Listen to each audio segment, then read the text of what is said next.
professor in the Department of Psychiatry and director of neuroscience at the MGH Center for Addiction Medicine.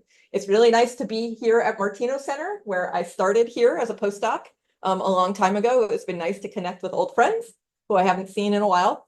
And I started my research career looking at the effects of acute alcohol administration on the brain at the National Institute on Alcohol Abuse and Alcoholism at the NIH. And that's where I did my dissertation work. And then I came to MGH and I sort of evolved from studying alcohol to studying cannabis. So what I'm going to share with you today is some of my older work on alcohol and then some of the new work that I've been doing on cannabis and some of the work that I'm doing with folks here, like Mari Franceschini and some of the optics people here. So first, what is addiction? So that's actually a hard question to answer. There are psychoactive substances, there are behavioral addictions. What I'm talking about today is drug addiction. And drug addiction is a chronically relapsing disorder, and it's characterized by three things primarily. One is obviously the compulsion to seek and take a drug. But the second thing is really important, and then which is a loss of control over limiting your intake of that drug. So it's not like, oh, I'm having a beer with my friends because it's fun. It's, I can't stop having a beer, even though I'm having negative consequences from this. And then what happens in addiction, as you keep using this substance, despite these negative consequences, is you have this emergence of a negative emotional state, like dysphoria, anxiety, irritability, which we call a motivational withdrawal syndrome when the access to the drug is prevented. And I'm going to talk about what that looks like in the brain, but that is, addiction is commonly associated with this chronic relapsing course. So people stop taking a drug, then they go into withdrawal, then they relapse, then they start using again, and then they stop, and then they go through withdrawal and they relapse. And it often takes 9 to 10 treatment episodes for somebody to really be in long-term recovery. Addiction is quite common. So our most commonly used drug is alcohol. About 17 million Americans are addicted to alcohol. Second most, forgot about nicotine. Nicotine is our most commonly addictive drug. 55 million Americans are smokers.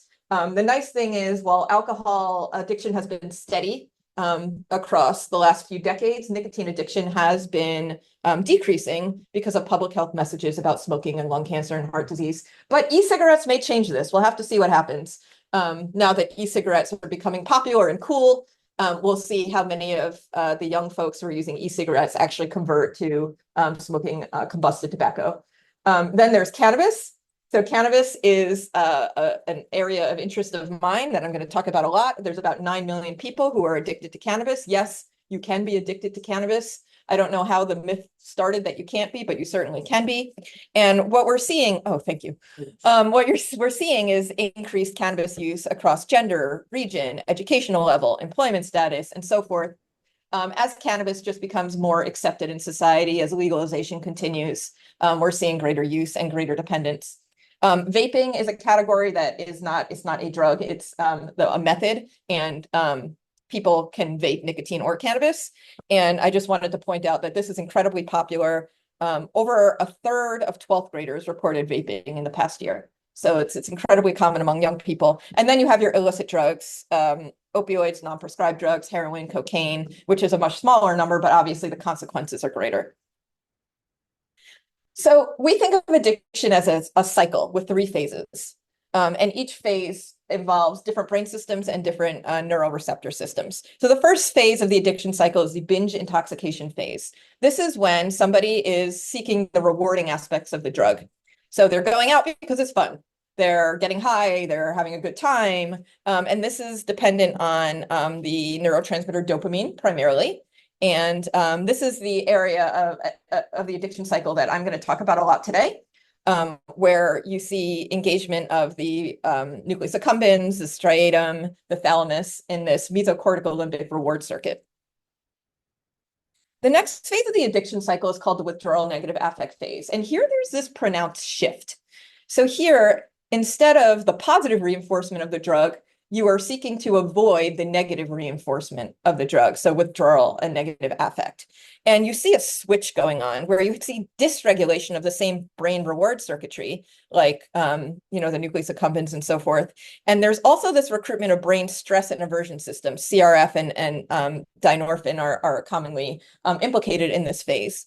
And this anti-stress system is really pivotal in this phase, where people, again, a lot of people say they don't even like this drug anymore. They don't even enjoy it anymore. They just need to feel like themselves. They just need to feel better. So they're really trying to avoid withdrawal in this phase. Then the final phase of the addiction cycle is this preoccupation or craving phase. This is when the individual is obsessed with obtaining this drug. This is when, you know, seeking this drug becomes paramount in their life. They don't go to their job. They stop taking care of their kids. All the things that were previously important to them are unimportant because their brain is, these brain mechanisms have taken over, where they all they can think about is taking this drug. And if they're prevented access to this drug, there are really dire consequences at this point. And this is the addictions, the area of the addiction cycle where you often see people entering into treatment because their lives are in shambles. They can't function anymore. This is dependent on the brain circuits like the medial prefrontal cortex, the orbital frontal cortex, the hippocampus, and we know least about this stage because there are no good animal models for this stage. So this is an area of research that's really still in its infancy, despite all of the research on addiction. Okay, so I'm going to show you some studies looking at the rewarding aspects of alcohol. And what is a reward? So a reward is a stimulus that induces a subjective feeling of pleasure. Rewarding stimuli activate the mesocortical limbic reward circuit. And there's a theory by George Koob in a long time ago, in the 90s, I would say, that all drugs of abuse share the ability to activate this circuit. So that's what, you know, all different drugs have different neurotransmitter systems. They act on different neuroreceptors, but they all activate this mesocortical limbic circuit. And the reason for this activation is this increase in extracellular dopamine levels in the nucleus accumbens. And here's a little sneak peek of some data that I'm going to present on alcohol. So now let me teach you a little bit about alcohol before I get into the studies that I've done on alcohol. So alcohol is very popular. 71% of the population are drinkers, but 73% of the alcohol is consumed by 10% of the population. So some people drink a lot. A standard drink is 12 ounces of beer, 5 ounces of wine, 1.5 ounces of spirit. So that's what I talk about when I'm talking about a standard drink. We don't use these drinks in the lab. We use IV alcohol, and I'll tell you why. High-risk drinking patterns are quite common. About 30% of adults engage in these high-risk drinking patterns. This could be binge drinking, which is too much too fast, which have a lot of consequences acutely and chronically on health and behavior. And then the other pattern that we see is heavy drinking, which is too much too often. So binge drinking is going out and having 5+ drinks on an occasion, whereas heavy drinking is the frequency of binge episodes per week. Pharmacodynamics. So we all talk about blood alcohol levels. So one drink will generally get people to about a 0.02 blood alcohol concentration. You get mood elevation, muscle relaxation. At 0.05, that increases. You get slowed reaction time. You get decreased muscle coordination. At 0.08, which is the secret spot for my studies, you get impairments in balance, speech, vision, hearing, coordination, and you get euphoria. At 0.15, you get gross impairment of physical and mental control. At 0.2, you're severely intoxicated. You have very little control over your mind or your body. And at 0.35, you're probably dead or in a coma from respiratory depression. The highest blood alcohol content ever recorded was a 0.91%, some guy in the UK, which is more than 11 times legally drunk and twice the typical lethal limit. So you can get a lot of alcohol into your body. No, he did not. Yeah, it was very sad. How many drinks does it get do you need to be impaired? So it depends on your gender and your sex and your weight. And it's different for men and women, but generally the only safe limit is 0. And impairment can begin after one drink, depending on again, your gender and your weight. So if you are, let's say, an 100-pound woman, you would be at a 0.05 at about 1 drink. If you're a 220-pound man, you would be at 0.05 at around 3 drinks. And the impairment corresponds to this. So we take this into account in our studies. How long are you impaired? Well, it depends on the number of drinks. We generally tell people 1 drink per hour. That's not actually true. It's kind of an easy thing to remember, but this is blood alcohol concentration of 1 drink, which takes about 2 hours. 2 drinks takes about 4.5 hours. 3 drinks takes about 5.5 hours, and so forth. And again, the pharmacodynamics of your again, age, gender, body weight also factors into this. All right, neurobiology. So we call alcohol a messy drug. The reason we call it a messy drug is because it impacts various neurotransmitter systems. It's not like cocaine, which acts on the dopamine system. This acts on the dopamine, the GABA, glutamate, opioids, and CRF and neuropeptide Y neurotransmitter systems in the brain. There may be more, but basically, all of these neurotransmitters work in tandem and influence the activation of the mesocortical limbic reward system. It only takes 6 minutes for brain cells to react to alcohol. So if you're out and you have a few sips and you're like, oh my God, I really feel drunk, but how is that possible? It is possible. You react to alcohol very quickly in the brain. Alcohol is a CNS depressant. You think there's stimulatory effects, particularly on the ascending phase of the blood alcohol limb, because there's depression from inhibitory control mechanisms in the brain. And you will get disinhibition, euphoria, again, impaired motor function and judgment. So now this brings me to my first study that I'm going to present is how alcohol affects the brain. And as I mentioned, alcohol is the 3rd most common lifestyle-related cause of death in the United States. But people keep drinking alcohol, and they do it because of its ability to alter emotional states. Alcohol induces this euphoria, this relaxation, this disinhibition, and we see this with animal studies too. And it was kind of interesting when I started this research. So euphoric and stress-reducing effects have been known for centuries. But we didn't really explore why that was or what was going on in the brain. So this was a study, Why We Like to Drink, a functional magnetic resonance imaging study of the rewarding and anxiolytic effects of alcohol, where we looked at these pharmacological effects of alcohol on neurocircuitry underlying emotion. We used this model of IV alcohol to get people to an exposure of 0.08%. We presented emotional facial stimuli, which uses, we could use a GLM to look at main effects of alcohol and emotional cues and their interaction, and looked at subjective measures of intoxication in the scanner. Okay. Why IV alcohol?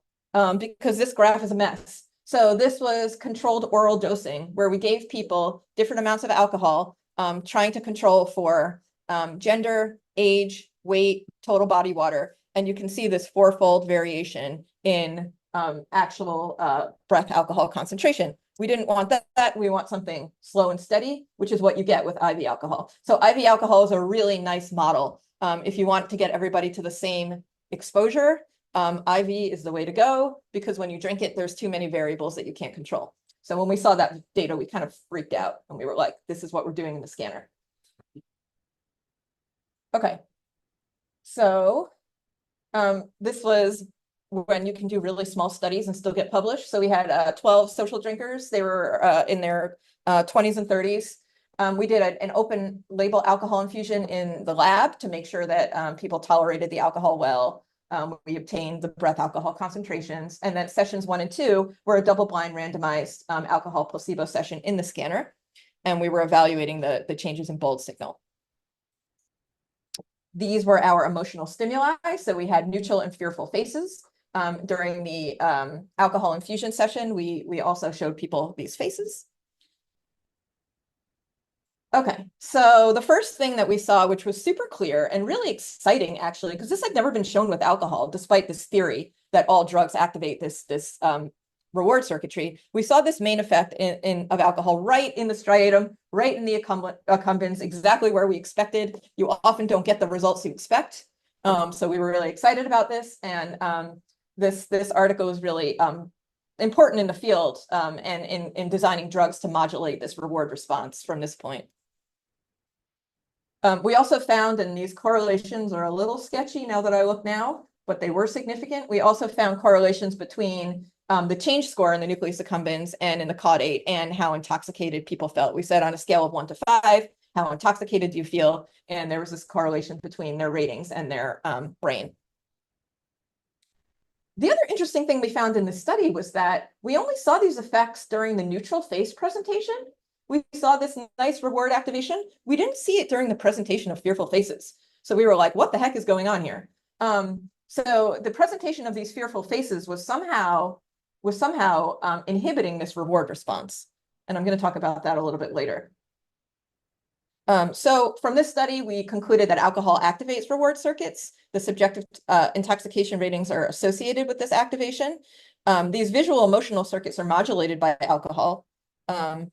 This sort of led us to the question of, well, is this the same in everybody? What about people who are addicted? And what's going on with these emotional circuits of the brain? So then the next study we did was we recruited binge drinkers. So heavy alcohol consumption during young adulthood is a risk factor for alcohol use disorders.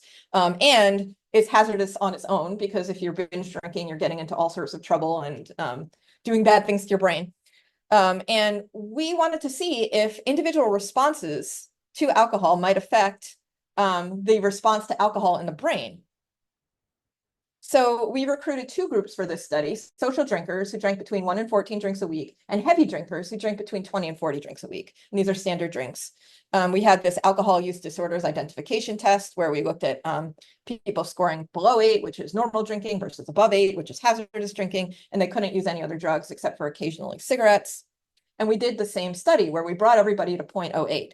The first thing that we saw that was really interesting, this is the time of the infusion, and this is a subjective rating of intoxication, is our social drinkers felt impaired, so between 4 and 5 at peak, whereas our heavy drinkers didn't really feel much at 0.08 because they've developed a tolerance. So the 2 groups really separated out nicely. And when we looked at the correlation between subjective response to the alcohol at 25 minutes and drinks per week, there was this clear correlation. So we were seeing behavioral tolerance. Now, the question is, would we see tolerance in the brain? And we did. So when we repeated the study, we replicated our results. Yay, I was so happy that we saw in our social drinkers this nice difference between alcohol and placebo in the brain, in the reward circuitry of the brain. But we didn't see this in heavy drinkers. So what we think is going on is that we are seeing the effects of tolerance actually in the brain. So not only that they're getting the same amount of alcohol, the same exposure, but it's not activating these circuits in the same way. And this is a risk factor for the development of alcohol use disorders because you need more to get drunk, right? So I go out, I have a drink, and that's enough. If I go out and I have 1 and I don't feel anything, I'll have 2, I don't feel anything. Oh, then I turn around and have 6 drinks. That's, oh, okay, now I'm feeling good. That's a risk factor for the development of alcohol problems. And when we did the actual the comparison, we saw less activation to the heavy drinkers than the social drinkers, again, right in this reward circuitry. Yeah. It was too small. But my colleague who developed the pharmacokinetic model, Vijay Ramchandani, has done a lot of work on sex differences, not in the scanner, but in the pharmacokinetics. And there's really well-characterized pharmacokinetic differences between men and women. And generally, people get mad about this, but generally, women are just more susceptible to a lot of the alcohol-induced harms. So the guidelines say that, binge drinking is defined differently for a woman versus a man. And it's not just about their weight. People think, oh, it's because they're bigger. It has to do with total body water and hormones and things like that. Okay, so the third alcohol study I'm going to tell you about is one of my favorites, and that's looking at risk-taking during intoxication. So alcohol is disinhibitory. All sorts of studies have shown a relationship between alcohol consumption and aggression, violent behavior, reduced self-control, accidents, dangerous and risky driving patterns, and so forth. And we were interested in the mechanism underlying this increased risk-taking with alcohol. So I designed this task. It's a little silly, but it worked. Basically, you see this cue, which is 2 boxes. One has a question mark, and you have a choice. So if you choose the left, that's safe, and you win a quarter. And throughout the study, you can keep choosing safe and winning a quarter over and over and over again. You'll get some money, but it's kind of boring. If you choose the question mark box, you could win $1, but you could lose $1. So you can win a lot faster, but you have the problem that you might also lose money. So that was our risky box. So we had people do this during placebo and during alcohol. And they had they were presented their feedback after each trial, and then we could look at reward activation to feedback and so forth. And what we found is that, as expected, when people were under placebo, it was about 50-50 safe and risk, a little more safe choices, but this wasn't significant. Whereas when they had alcohol, they had about 60% risky choices. So don't gamble and drink. Casinos give out drinks for a reason. They want you to make stupid bets. And this is actually, we showed that this was actually real because, again, this is a within subject design. So people became riskier with alcohol. But what we saw in the brain just blew my mind, for real. So when we looked at feedback, win versus safe, this was similar to the mid-task, which you guys are all probably familiar with because it's very widely used, where you see this really nice striatal activation to winning. And during the placebo infusion, we saw huge activation to winning. During the alcohol infusion, we saw nothing. They were not reacting to their wins. This was so puzzling to me. And I was like, what is going on here? What is alcohol doing? That I went down this rabbit hole and read all this stuff and actually wrote a review article about this. We saw the same with loss feedback. So the insula is commonly activated for losses. And what we saw was that we had insula activation during the placebo infusion, but not in the alcohol infusion. So alcohol is basically dulling your response to consequences, which maybe doesn't surprise you, but it surprised me to see that in the brain. So under alcohol, the ventral striatum was more activated with risky compared to safe choices. I actually didn't show you the choice phase, but we saw that. Maybe alcohol intensifies the pleasure associated with the taking of the risks during the choice phase, but with the notification of wins and losses, it reduced the activation to the response to notification. So perhaps what alcohol is doing is it's dulling response to consequences. So I told you at the beginning of this talk, I would tell you why people, yes. Was there any relationship with inhibition? The dulling response? We didn't measure that, actually. We didn't have a behavioral inhibition measure, but I bet there was, actually. I'll have to go look now if I can dig up this data. So what we think is happening is, of all these studies together, what we think is happening is that alcohol activates these reward regions. It blunts emotional regions to these fearful faces and also to these consequences of wins and losses. So what I wrote, I'm just going to read it. It's tempting to speculate that acute alcohol primes limbic incentive nerve circuitry while suppressing top-down cognitive control circuits, resulting in reward-seeking behavior despite the risk of deferred adversive consequences where cortically mediated behavior monitoring during the drinking bout may be compromised. So what we think is going on is that people are drinking to activate the reward circuitry, but they have this reduction of top-down cognitive control, which affects the response to any consequences from those drinking episodes. Any questions about that before I talk about cannabis? All right, cool. All right, now I'm going to turn to cannabis. And this is something that I got interested in when I came here to MGH, and I got a KO1 to study college-age cannabis users and look at their brain circuits. And I recently got an SBIR grant, which I'm going to talk about, looking at FNIRS and cannabis use. So you probably all know this. Cannabis use is increasing with commercialization, especially in Massachusetts. We have some of the most liberal cannabis laws in the country. There's dispensaries everywhere. There's a bunch near my house. And about 52 million people now use cannabis.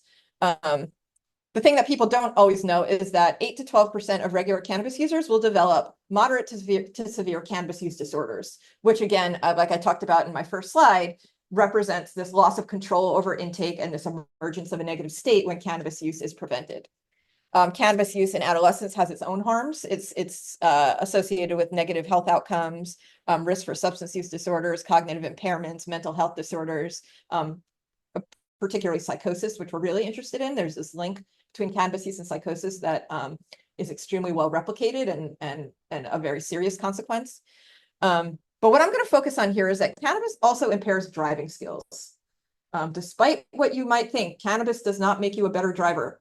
Some people have asked me that. It is just not true. It might make you a slower driver, but it has a lot of consequences on cognition. So there's a 3 to 4 times overall risk of a crash when people have used cannabis. You get psychomotor impairment, you get impaired attention, slow reaction times, reduced critical tracking, which is your ability to stay in your lane. And what we see is that states with legalized recreational use have more accidents, overdoses, hospital admissions, and so forth. Now, the problem is there is no way to test for cannabis impairment. It just doesn't exist. It's not a breathalyzer. So there's a lot of problems, and I'm going to walk you through them quickly.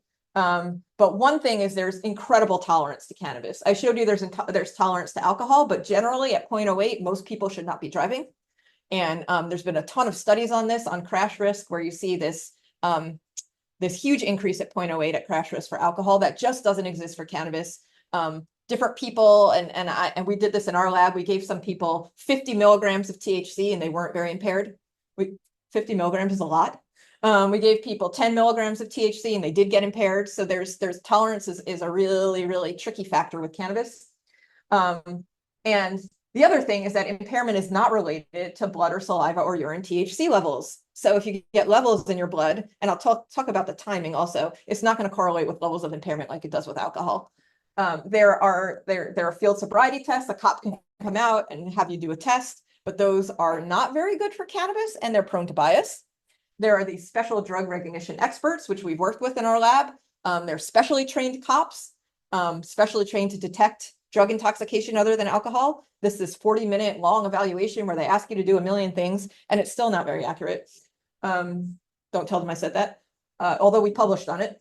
And there's these new drugalizers that are coming out where you can breathe into these things, and they're also not very accurate, and they're not actually detecting intoxication or impairment, just exposure. So it's actually a huge problem. We don't really know what to do with it. Exposure means you've had THC. So there is THC in your body. There's a metabolite or THC itself in your body. That's exposure. Exposure does not equal impairment. Just because you have this substance in your body doesn't mean you're impaired from it. And that's the problem. Yes.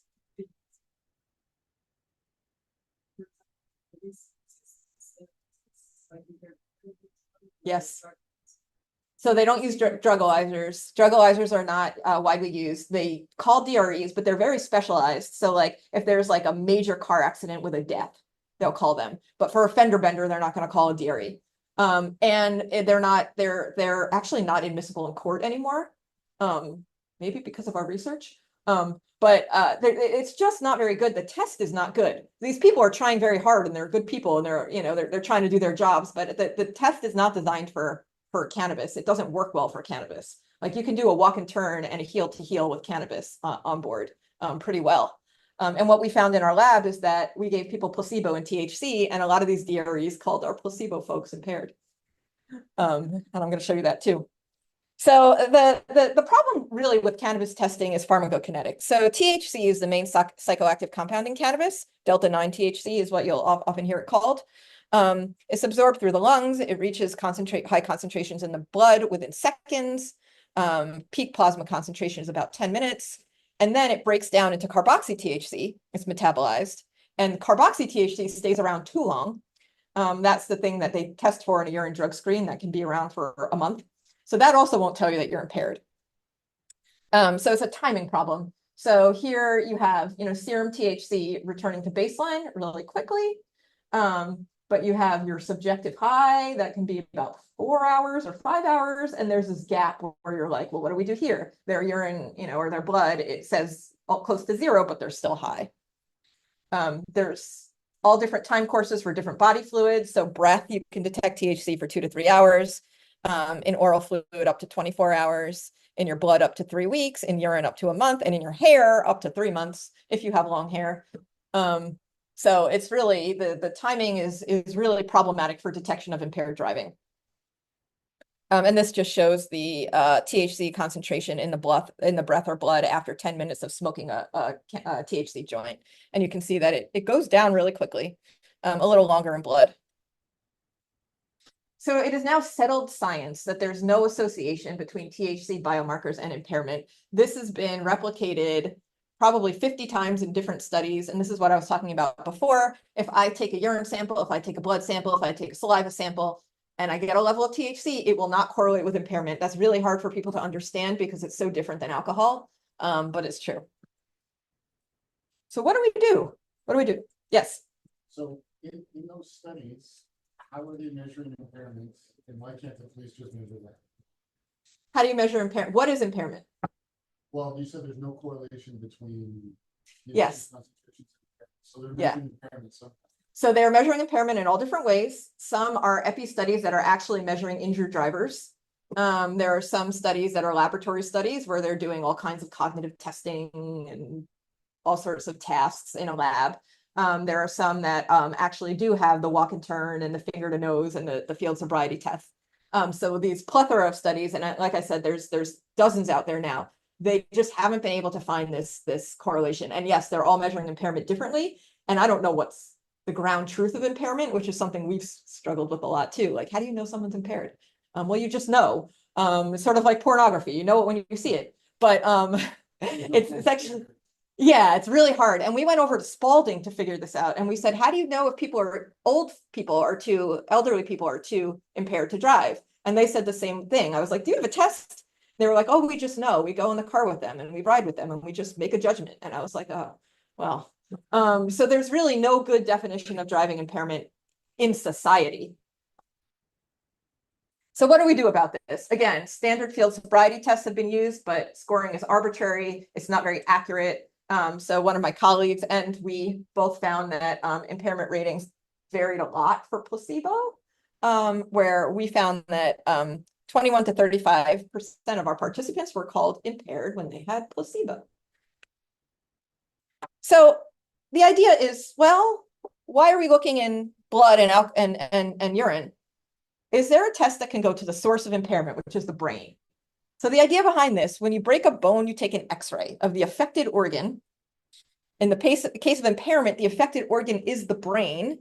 So other methods, like body fluids, have been used to replicate the model for alcohol, but it doesn't work for THC. So we applied for this SBIR grant, a fast track grant, and we got it, which was exciting, called Advancing a Novel Portable Detection Method for Cannabis Intoxication. And what we did was we used FNIRS. So I don't know how much to go into the background of FNIRS with this group, but basically that stands for functional near-infrared spectroscopy, and it uses light to measure brain activity along the same principles of the Bowles signal. So basically you have neural activation, you have increased metabolic demand, increased blood flow, and then you have this increase in oxyhemoglobin and a decrease of deoxyhemoglobin. And the properties of infrared light can actually distinguish between the two. The nice thing about FNIRS is it's non-invasive, it's safe, it's inexpensive, it's portable, it can be wireless, it can be used in natural environments, and it can allow you to measure brain activity. And the idea here is a little baby wearing it. It's very easy. It's done a lot in infant studies. It doesn't hurt. You're not sedated in a scanner. You're not lying on your back in the scary atmosphere. And the idea is that you would do a task, and we had people doing the end-back memory task, and then you would see this increase in HBO signal or HBO concentration after the task. This was the first breathalyzer. It took up a whole desktop, and now this is what we have now. So we were thinking maybe, FNIRS is getting there too. So, the first FNIRS machines were really big. I think we have some here, but now they can be the size of, the chips are the size of a penny, and we can make these really little tiny ones. And I know Mari's lab has done a lot of work in this area, and we've been working with her to see if these things could be deployable on the roadside. So what we did was we used FNIRS with cognitive tasks to predict impairment from THC. So we had 169 participants come into the lab. They were all regular cannabis users. We did 2 visits a week apart. Once they got THC, once they got placebo. Our THC doses were individually dosed between 5 and 50 milligrams of THC. And that's because thanks to commercialization, people are using really highly potent THC now, and we wanted to get people impaired. So it was really fun to figure out how much can we get you to get really impaired, but not get sick or get paranoid or get nauseous. So we did some interesting dosing studies to figure out what that was. And we realized that it's really an individual thing where we had to take a medical history of everybody and determine how much THC we can give them. So we did FNIRS during a working memory task, and we also did resting state before. So we had a pre-scan, and at 100 minutes after the THC or placebo was given. And then we had an evaluation by a certified drug recognition expert. An actual cop came into the lab, did their assessment. And we used the Nerex prefrontal bundle to look at our measurements. So the first thing that we found was that people separated really nicely into impaired and non-impaired. This was our placebo. So this is how high they felt, self-report. And there are some people who got really high. And there are some people who got a little high, but we weren't convinced that they were too impaired to drive. And then we saw this really nice physiology difference. So these were the people who reported that they were really high. This was their heart rate increase, which is correlated with subjective intoxication. And this is the heart rate of the people who got not so impaired. And these are the placebo folks. And they got equivalent doses of THC. So this is what I was saying before. The dose of THC and the exposure does not necessarily correlate with impairment. And the cool thing was, what we did was we had this prefrontal bundle, and we looked at these 5 ROIs, the right and left, dorsolateral and ventrolateral prefrontal cortex and medial prefrontal cortex. And here, what you can see is the HBO concentration after the drug is in red and before the drug is in blue. These were the people who got impaired. So we saw this really nice separation in basically the whole prefrontal cortex between the people who got impaired pre and post. But the people who didn't get impaired, they didn't really show this difference. So they all got THC, remember, but these people weren't really showing signs of impairment, and we weren't seeing it in the brain. And this was our placebo. This is everyone on placebo, where you saw really beautiful lines right on top of each other showing placebo was doing absolutely nothing. So that was exciting. And you know, this is really the first demonstration that instead of just looking at, give people THC and give people placebo and compare them, we're saying, well, let's look at actually what they're saying, what they're reporting, what their physiology is doing, and separate them that way. Then we had some colleagues who did some machine learning. They broke the FNIRS data into features to predict this individual level impairment, because group level impairment is cool for a paper, but not useful in the real world. And this is something that psychiatry has really struggled with, where you can't really put one patient in an fMRI machine and say, oh, you have depression. But could you do this with FNIRS with something like intoxication, which is just a very like gross change in brain state? And we found, running different machine learning models, that we were pretty accurate in diagnosing impairment. We were about 75%. Our AUC was about 0.83%. So our machine learning did a pretty decent job of differentiating between impaired and non-impaired people among everyone who got THC. Yeah.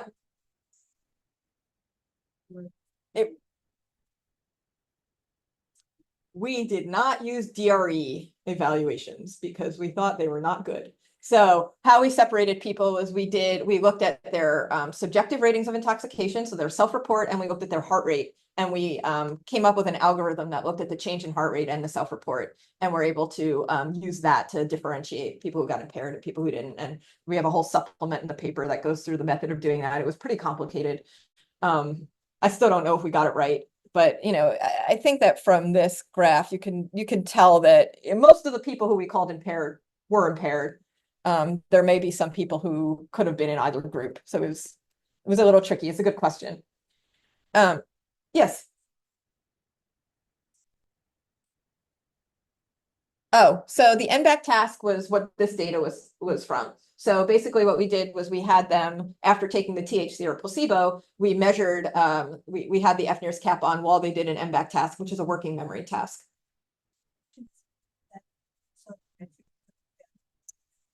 Sort of. So, yes, a reviewer asked us the same question. We didn't see that people had a ton of impairment on the NBAC task. And that's because acute doses of THC, I asked a friend once, who is a connoisseur of cannabis. I said, what's something that you do worse when you're high? Like, what's something that you're just not good at when you're high? And like, they had a really hard time coming up with something. People perform pretty well on these tasks, laboratory tasks. Now, driving is another thing entirely. Driving is divided attention, it's higher order cognition, it's executive function, it's paying attention to a lot of things. It's driving is really complicated, but our neuropsych tasks are often like, tell me when you see an M when there was an M2 behind you.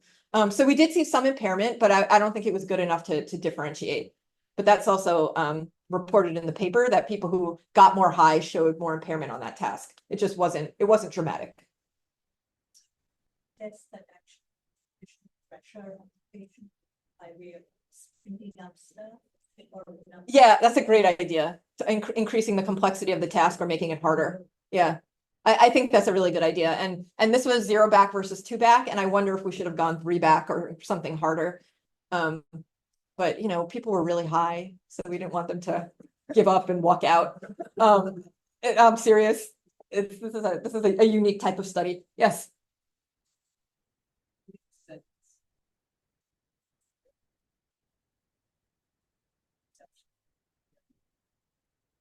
Oh yeah. Yeah. Oh yeah. Yeah, so like I said, it was kind of our idea was we really wanted to get people impaired, but we didn't want to induce paranoia. And we did induce paranoia in a few people. We had clinical staff who managed it, and nobody, had to go to the ER. Nobody, had any, terrible adverse events. But yeah, there was some paranoia. And there were people who didn't want to do the FNIRS after they got high, and they thought we were reading their brain. And I mean, we kind of were, but there were people who did get paranoid about the study itself. And then there was a cop there, and so it was a challenging study to do. But we got it done in 169 people. But I could write a book about this study because it was interesting. Some folks here might have participated, actually. Yes. How many? So 160 days is So we got good data pre-post and drug placebo in 169 people. We had a little over 200 who only came for 1 session or didn't have usable data for a variety of reasons. So most people, most people had usable data at the end of the study. Yes. so all the participants have them use those people. Yeah. So you can't give THC to naive people, like in all of the fields of drug use research. You're always doing these studies on regular users because you don't want to inadvertently expose someone to a drug and cause addiction, or you don't want, we wouldn't even know how to dose someone who is a non-user, and they wouldn't want to do the study anyway. So do you know those are like 2 groups, 2 numbers? Are those already like addicted? Yes. So that's an excellent question. And we have in our paper, the groups were pretty well matched. So we had quantitative THC levels, and in the group that didn't get impaired, those quantitative THC levels at baseline were a little bit higher. So they were probably heavier users. But I was surprised that the 2 groups, impaired and non-impaired, were pretty well matched, actually. And yes, they were all regular users. Right, because like a drug addiction, like there are also D2 differences in human friends. So I mean, I'm very looking into those.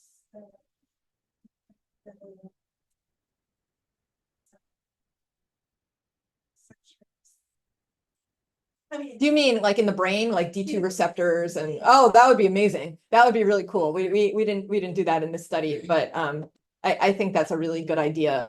And I mean, the alcohol studies basically showed that the people who were more naive, again, these were all social drinkers, just had very different responses in the brain. So I think that would be interesting. The problem is we wouldn't know who those groups were at the onset. So for alcohol, it was easy. We recruited light drinkers and heavy drinkers. Here, you could recruit light users and heavy users, but that might not actually predict their brain response. So it gets tricky.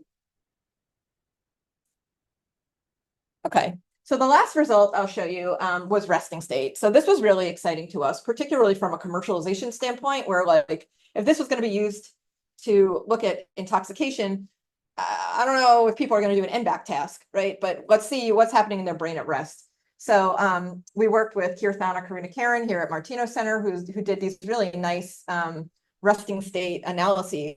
And basically what we found, we had placebo pre and post and THC pre and post. And this is a little hard to see here. But basically, what THC was doing is it was reducing functional connectivity between these regions of the prefrontal cortex. And basically what we saw, and again, I'm sorry, this is a little bit hard to see here, but this is the yellow, this is post THC. So you could see in most of these regions, the yellow is definitely less than the others. And for negative, yellow was also less negative than the others. So what we found was that resting state correlations and anti-correlations were reduced with THC. The correlations were weaker in those who were more intoxicated. We were able to look at some nice correlations between DEQ scores, which is how intoxicated they were, and these networks. The other thing that she did was look not only at resting state, but dynamic resting state activity. So you can look at a sliding scale window over time, and then you can look at changes in dynamic resting state connectivity throughout the 6-minute resting state scan, and you can look at the variability. And this was one of the strongest results of the paper. We saw greater variability in dynamic resting state activity in people who are intoxicated. So again, our yellow is our post-THC. That's the one to pay attention to. And the variability in this connectivity was just higher in a lot of channels in those who got THC and were impaired. And this is another way of looking at this in different window sizes. And this pink line is post-THC. So the pre-placebo, post-placebo, pre-THC were all very similar. And this pink line was significantly different, showing that this variability really was greater in those who had THC. Yes. Quick question. This is just Pearson correlation. What kind of Yeah. connectivity? Yeah. In a specific frequency band? Or So we looked at it in various frequency bands. I'm happy to send you the paper. We looked at this every which way, and it was pretty consistent. It was a pretty consistent result.